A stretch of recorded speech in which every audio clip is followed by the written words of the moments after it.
Semua yang sudah akan menemu lelah, akan tiba waktu rebah, terbaring pada entah. Maka berhentilah menghitung katamu. Kita bukan almanak yang digantung. Memang jiwa tualang seperti jelatang, memicu gatal tubuh yang gaduh, mencari garuk di tiap ceruk. Berapa sudah yang kita dedah, sebelum tersungkur pada syukur. Semua main akan tiba pada iman, tambat atau lambat, tergantung pada niat. Kita bukan nama hari dan angka tanggal, katamu lagi. Kita adalah napas sebelum lepas. Kita adalah kapan sebelum kafan. Bekasi, September 2021, Yudhistira A.N.M. Masardi.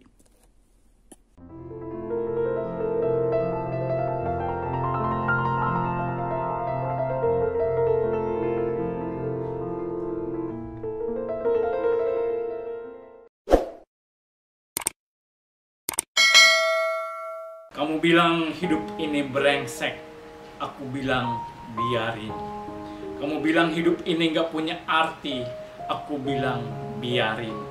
Kamu bilang aku gak punya kepribadian, aku bilang biarin. Kamu bilang aku gak punya pengertian, aku bilang biarin.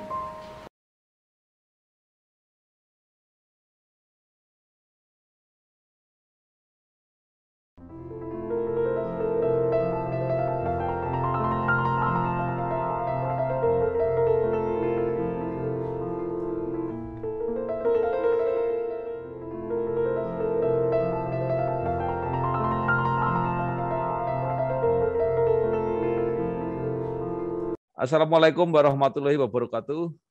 Bersama saya Bambang Sadono di channel Bangsa TV yang mempunyai tagline mencatat prestasi, mendorong kreasi, dan membangun motivasi.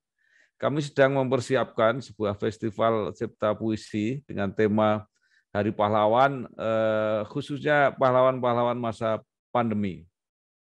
Nah, untuk memotivasi, saya mengajak berdialog para penyair-penyair senior ya, yang saat ini saya sudah bersama dengan Mas Pak Yudhistira A.N.M. Masardi, atau lengkapnya adalah Yudhistira Ardi Nugraha Mulyana Masardi. Apa kabar, Pak?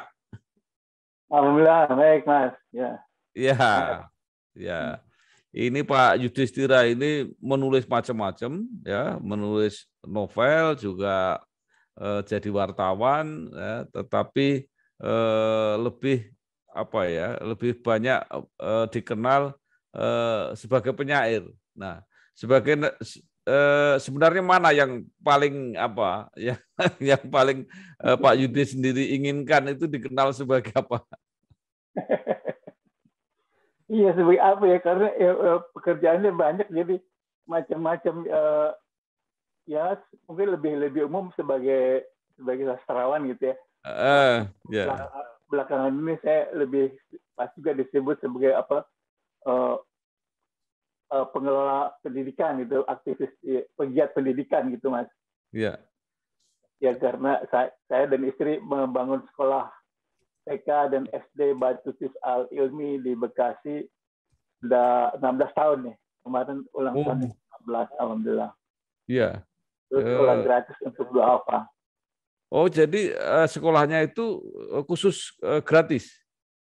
Ya, untuk duafa. Jadi meskipun belakangan karena agak berat di operasional, jadi kami membuka kuota 30% untuk yang non-duafa yang berbayar. Jadi saya hijrah ke pendidikan, Mas, sekarang belakangan ini 10 tahun terakhir lah. Iya. Nah, Pak Yudi ini kan sampai sekarang masih nulis ya. Saya lihat ada kumpulan terbarunya itu juga sudah judulnya pakai corona, berarti sudah dibuat ketika musim COVID ini? Bisa cerita, Ya, Pak? betul. Ya, tema corona ini kan sudah 2 tahun ya, dan saya Ya. juga alhamdulillah kemarin habis jadi penyintas ini. Oh, Selama 1 bulan saya isoman sekeluarga besar. ya. Jadi istri, anak, cucu, menantu semua kena. Aduh, kami 1 bulan Juni Juli itu paling berat. Mana krisis oksigen dan sebagainya itu. Saya sedang di tengah masa kritis itu. Alhamdulillah sudah melewati itu dan saya sudah divaksin juga. Jadi memang corona ini sejak 2 tahun yang lalu saya sudah menulis tentang corona. Dan di kumpulan saya yang sebelum ini, yang jangan lupa bercinta itu sudah beberapa puisi tentang corona juga saya tulis. Nah, buku ini alhamdulillah menjadi pemenang utama di sayembara antologi puisi yang diselenggarakan oleh Yayasan Hari Puisi Indonesia. Jadi juara pertama nih, Mas. Alhamdulillah. Tahun lalu. Jadi, corona merupakan tema besar yang saya kira tidak mungkin dihindari. Saya kira ribuan penyair yang lain pun, penulis dan semua juga terlibat di dalam kehebohan ini. Karena ini kan akan menjadi panjang, akan dikenang berabad-abad kemudian oleh anak cucu kita, menjadi satu momentum yang luar biasa dahsyat bagi umat manusia. Seperti kasus flu Spanyol di awal abad ke-20 itu, Mas, 1918 di Spanyol. Yang menewaskan 50 juta orang itu. Jadi memang puisi itu kan salah satu, ya mungkin banyak karya, tapi yang lebih gampang diingat itu puisi-puisi yang menandai zaman gitu ya, kira-kira ya. Kan kemudian ada angkatan 45, ada angkatan 66, itu kan hampir mewakili zamannya. Saya kira nanti akan ada angkatan corona ini kira-kira. Ya, saya kira itu menjadi satu era corona di seluruh planet bumi, Mas, kan tidak hanya di Indonesia. Jadi ini sangat dahsyat fenomena ini. Makanya saya juga banyak mencatat kejadian ini dalam beberapa puisi, lebih dari 10 puisi saya tentang corona. Mungkin sampai 20 lebih. Untuk mengenang dan juga untuk sebagai catatan di kemudian hari. Ya, kalau orang mencari referensi tentang corona tahun 2020-2021 itu di banyak tempat, antara lain di dalam puisi-puisi saya tercatat. Iya, itu puisi-puisi itu dibuat sebelum Pak Yudes sendiri terpapar atau setelah terpapar juga sudah ada puisi lagi? Ya, yang ini sebelum saya terpapar. Jadi ketika kehebohan awal itu dimulai, kemudian sesudah, buku yang kedua ini yang baru terbit ini sebelum saya terpapar. Nah, ketika saya terpapar itu saya tulis beberapa, itu ditayangkannya di Facebook, Mas. Dengan semangat yang berubah karena daripada menjadi beban mengurangi imunitas. Jadi saya switching emosi, membuat puisi yang lucu aja lah supaya meningkatkan imunitas. Jadi kalau yang terlalu dramatis itu jadi malah orang putus asa, termasuk saya bisa putus asa. Jadi saya menulis puisi-puisi yang lucu-lucu aja seperti yang zaman dulu saya tulis di Puisi Beling, di Sajak Sikat Gigi itu, Mas. Ya, zaman Rudi Jalak Gugat itu ya. Iya, Gugat. Sikat Gigi terutama ya. Iya. Itu terkenal sekali itu. Ya, tadi kan pertanyaan pertama, Mas Bambang, kenapa saya mungkin lebih dikenal sebagai penyair, mungkin karena awalnya juga dimulai dari puisi ya, dan puisi kumpulan puisi saya yang pertama tahun 74 waktu saya masih bujangan itu Sajak Sikat Gigi, dan di dalamnya ada satu sajak yang juga populer itu judulnya Biarin. Jadi Sajak Sikat Gigi ini memenangkan hadiah di Dewan Kesenian Jakarta, menimbulkan kehebohan yang luar biasa bertahun-tahun. Jadi menjadi studi sastra kita. Jadi mungkin banyak orang melihat saya sebagai penyair. Apalagi kemudian kan dua kumpulan saya juga memenangkan hadiah terbaik. Tapi Ya. orang masih, ya mudah-mudahan masih ingat saya sebagai penulis novel Arjuna Mencari Cinta. Iya, ya itu yang terkenal. Tapi kalau Iya, itu kan ada filmnya kalau nggak salah ya. ya ada filmnya, Ya, ada jadi sinetronnya. ya orang lebih lebih mengenal itu filmnya itu. Ya, Ya, ya, ya. ya. Nah, eh, itu kalau Pak Yudis mengalami sendiri sampai ada masalah oksigen, berarti termasuk agak serius Pak itu ya? Betul, betul. Karena kan saya punya komorbid. Ini saya habis operasi jantung kan tahun 2005. Ya, Itu jadi saya takut, dan ketika kemarin ini yang gelombang kedua ya, varian Delta itu kan memang dahsyat sekali ya, ya, meluas cepat dan mematikan. ya, Dan banyak orang meninggal karena kekurangan oksigen. Nah, saya mengalami krisis itu, mencari tabungnya susah, mencari ya, isinya juga sulit, setengah mati. ya, Padahal saya membutuhkan oksigen 24 jam. ya. Jadi saya sampai anak-anak saya, menantu saya mencari tabung, dan stok di rumah ada 6 tabung yang standby terus selama 1 minggu. Jadi tidak sempat sampai ke rumah sakit, Pak ya? Itu dia, kami menghindari ke rumah sakit karena rumah sakit pun sudah tidak ada tempat. Ya, Orang pada meninggal karena kekurangan tabung oksigen. Jadi ya, keluarga saya, istri saya menahan bagaimana supaya saya tidak di rumah sakit. ya, Jadi semua fasilitas ya, dicarikan. Ya, ya. itu udah. Ah, Kamu bilang hidup ini brengsek, aku bilang biarin. Kamu bilang hidup ini nggak punya arti, aku bilang biarin. Kamu bilang aku nggak punya kepribadian, aku bilang biarin. Kamu bilang aku nggak punya pengertian, aku bilang biarin. Dan senyap bermahkota. Dan senyap bermahkota. Di bumi hilang tahta ketika corona tiba. Seperti kudeta.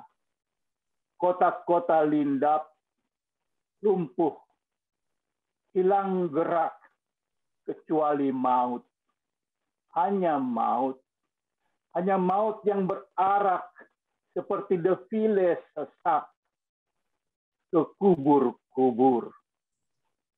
Bunga tak ditabur, pengantar gentar, semesta duka, seperti musim gugur, abad gugur. Bekasi, Mei 2020.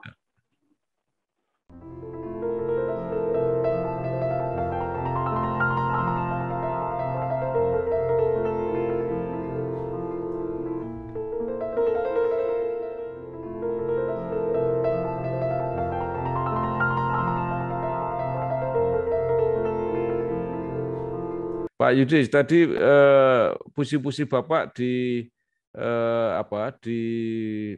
disebarkan melalui Facebook. Itu dalam bentuk apa, Pak? Dalam bentuk dibaca atau hanya Teks tertulis saja. itu aja? Teks. Ya, teks tertulis, dan kadang anak saya membuatnya dalam bentuk JPEG sehingga bisa disebarkan melalui Instagram sebagai gambar gitu. Ya, Jadi, ya, ya. udah beberapa selesai, saya minta anak saya yang tengah, Ya. anak perempuan, ya tolong bikinin gambarnya baru supaya saya bisa ditayangkan Instagram juga gitu kan. Ya. Nah, tapi Pak Yudis masih suka membaca enggak? Karena tidak semua penyair itu suka membaca, atau tidak semua penyair membacanya bagus. Tapi Pak Yudis ini kan bagus dinulis, bagus dibaca juga. Ya, sebetulnya kan kalau saya launching buku baru itu selalu dengan pementasan. Saya harus pentas launching, baca puisi, dan terakhir itu kan saya bahkan keliling Indonesia bersama teman-teman pemusik rock dari Solo. Ya. Jadi dimusikalisasi, dan saya baca, saya ajak Reni Jawisman juga dan lain untuk keliling ke Medan, ke Ujung Pandang, ke mana, ke Malang, Surabaya, sampai ke Denpasar gitu. Ya. Nah, karena pandemi, jadi dua buku saya sehingga tidak sempat dipublikasikan melalui pentas. Tidak boleh mengundang kerumunan, ini sangat menakutkan juga kan. Akhirnya ya langsungnya dalam bentuk itu aja di multimedia ya, di medsos. Jadi nanti yang kalau berkenan gitu yang tentang corona itu nanti dibacakan aja, jadi supaya siap. Iya. Siap. Nanti kita baca beberapa. Iya. Nah, kalau Pak Yudis ini aliran yang mana menulis puisinya itu? Tadi kan ada yang puisi-puisi jenaka gitu, puisi-puisi humor gitu. Iya. Ya masih seperti itu sih Mas. Mengembara saja, suka-suka aja, sesukanya aja. Jadi seenaknya saya menulis, berekspresi. Jadi saya tidak pedulikan pendapat orang apakah ini. Seperti kasus dulu itu, kasus ada sakit gigi atau kasus puisi beling itu kan orang banyak ada yang mencibir itu kan bukan puisi lah, dan sebenarnya saya bilang biarin kan. Seperti judul saja, biarin, pokoknya biarin, kamu bilang apa, aku bilang biarin. Itu tergantung mood Mas. Kadang kalau lagi sendu gitu ya saya nulis yang melankoli, yang rindu-rindu gitu. Kalau lagi marah saya seperti dulu ya Rudi Jalak Gugat yang keluar gitu Mas. Jadi kalau lagi keluar tuanya gitu kok merenung tentang kematian, tentang hari-hari terakhir, hari tua kayak gitu loh Mas. Jadi bentuknya macam-macam, emosinya macam-macam, tapi semuanya mudah-mudahan tetap merupakan gaya saya gitu. Apakah jenaka maupun serius, semoga saya punya identitas yang berbeda dengan teman-teman lain, kan itu yang penting. Bagaimana cara memelihara inersi untuk bisa terus menulis? Ya itu ya, karena setelah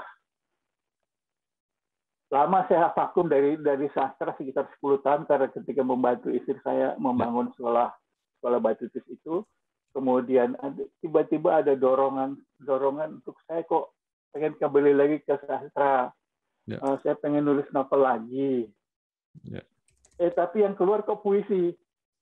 Mungkin karena lebih cepat selesai gitu dalam waktu beberapa hari, beberapa minggu satu puisi selesai.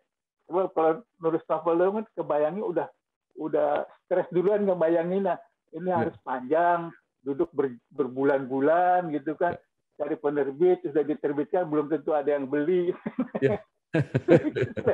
Kalau puisi enak jadi dengan saya nulis dengan handphone, langsung tayangkan di Facebook itu, ada orang baca, nggak masalah, bodo amat, tiap hari kadang saya menulis di Facebook seperti itu. Ya, jadi itulah. Jadi setelah ada kerinduan kembali kepada sastra, setelah saya vakum 10 tahun itu, munculnya adalah pada tahun 2015 itu Mas, 2015 yang jadi setelah saya vakum, saya menulis kumpulan puisi ini 99 sajak, dan ini langsung mendapatkan hadiah pertama di Yayasan Hari Puisi Indonesia.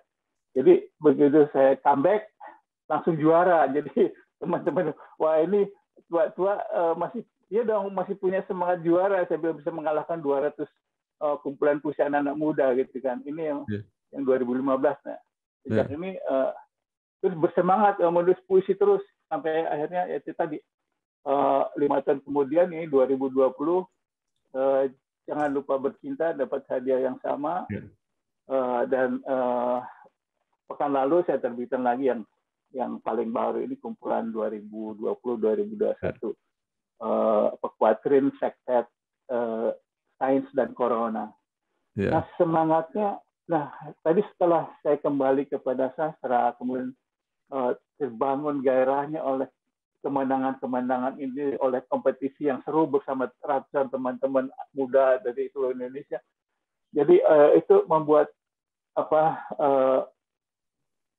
jiwa kepenyairan itu semakin berkembang ya. Jadi itu kembali menjadi darah daging, kembali menjadi tarikan napas. Jadi setiap hari, jadi kalau saya satu hari saja tidak menulis puisi, kok rasanya kok hidup saya sia-sia gitu. Jadi slogannya tiada hari tanpa menulis puisi. Ya betul. Apalagi setelah pandemi ini kan itu betul-betul meningkatkan imunitas kan. Jadi harus tidak menulis puisi satu hari stres, Mas. Jadi oleh karena itu harus pandai-pandai memelihara diri semangat, kemudian pandai-pandai mencari ilham, mencari stimulus dari mana saja, dari bacaan, dari buku, dari tontonan, dari Netflix, juga dari kalau nongkrong tiap pagi di halaman depan rumah ada istri saya nanam bunga-bunga bugenvil macam-macam itu, memandangi pohon, daun-daunan, ada burung-burung datang gitu, lihat hijau daun, itu menginspirasi, Mas. Sekarang apa saran untuk generasi baru, anak-anak muda ini supaya sehebat Pak Yudis? Harus lebih hebat dari saya, karena fasilitasnya kan sekarang luar biasa, Mas. Dulu kan kita, Mas Bawu juga ngalamin dulu, mau nulis pakai mesin tik aja nyari mesin di mana, itu nyari ke kantor orang, ke toko orang punya mesin tik gitu kan, karena tulisan tangan masih belum bisa diterima.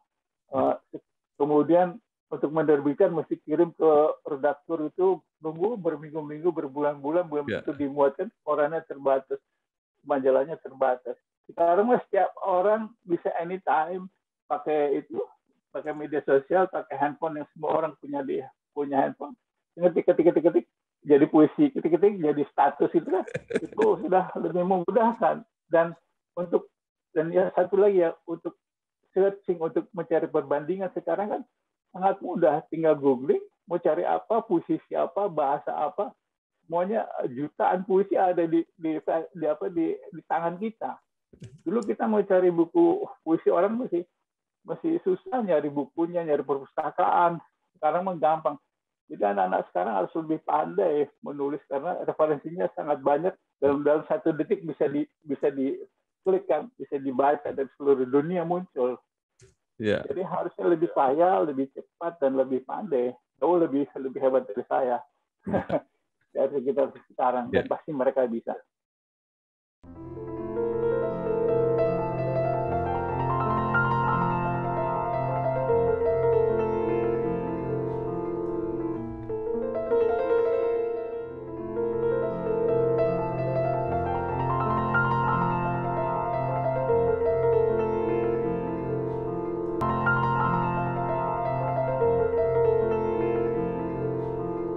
Di sebelah sana langit. Di sebelah sana langit ada sunyi memadamkan suara. Kereta kata-kata langsir menjemput doa sejak malam corona. Ada juga jejak laba-laba menjaring bunyi nyaring dengan 8 lingkar penjuru angin. Galaksi seperti peta suci mengapungkan peti mati pada gugus awan pagi, tempat segala sembunyi. Bekasi, Juni 2020. Kamu bilang hidup ini brengsek, aku bilang biarin. Kamu bilang hidup ini nggak punya arti, aku bilang biarin. Kamu bilang aku nggak punya kepribadian, aku bilang biarin. Kamu bilang aku nggak punya pengertian, aku bilang biarin.